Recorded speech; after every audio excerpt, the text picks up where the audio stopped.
ଓଡ଼ିଆ ଘରର ପୋଡ଼ପିଠା ଅତି ପ୍ରିୟ। ପୋଡ଼ପିଠା କରିବାକୁ ହେଲେ ପ୍ରଥମେ ଆମକୁ କ୍ଷୀରକୁ ଗରମ କରିବାକୁ ପଡ଼ିବ। କ୍ଷୀର ଟିକେ ଫୁଟି ଆସିଲେ ଗୁଜୁରାତି ପକାଇଦେବା। ତାପରେ ସେଥିରେ ତେଜପତ୍ର କିଛି ପକାଇଦେବା। ତେଜପତ୍ରଟା ଫୁଟିଗଲା ପରେ ତେଜପତ୍ର ବାହାର କରିଦେବା, କାରଣ ତେଜପତ୍ରଟା ଚୋପା ଚୋପା ଟାଇପ୍ର ରହିବ। ପୋଡ଼ ପିଠାରେ ଏତେ ମୋତେ ଭଲ ଲାଗେନି, ଯଦି କାହାକୁ ଭଲ ଲାଗୁଥିବ ତାହେଲେ ରଖିବ।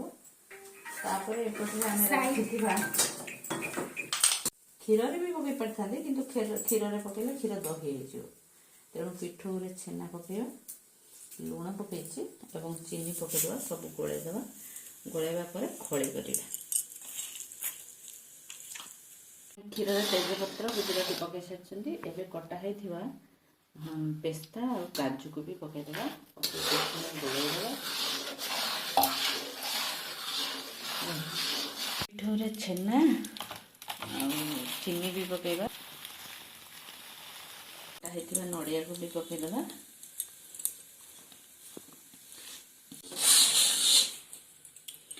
ଏବେ ପିଠଉକୁ ଆମେ ଟିକେ ଧୀରେ ଧୀରେ କ୍ଷୀର ଆଉ ପିଠଉକୁ ଏମିତି ଗୋଳେଇ ଖଳି ବନେଇଦେବା। କମ୍ପ୍ଲିଟ୍ ହେଇଗଲା ଆମର। ତାପରେ ଆଉ ଗୋଟେ କଡ଼େଇରେ ଟିକେ ତେଲ ଦେଇକି, ତାପରେ କଦଳୀପତ୍ର ଦେଇକି ତେଲ ଦେଇଦେଲେ, ତାପରେ କଦଳୀପତ୍ରକୁ ଦେଇଦେବା। ଭଲ ବାସ୍ନା ହେବ। ତାପରେ ବନ୍ଦ କରୁଛୁ। କଦଳୀପତ୍ର ଉପରେ ଆଗରୁ ବନେଇଥିବା ଖଳି ପକାଇଦେବା। ଦେଇ ଦେଇଛନ୍ତି। ଖାଇଲା ଭଳିଆ ଗୋଟେ ଥାଳି ଘୋଡ଼େଇଦେବା, ଯେମିତି ବାମ୍ଫ ଆଉ ବାହାରକୁ ବାହାରିବନି।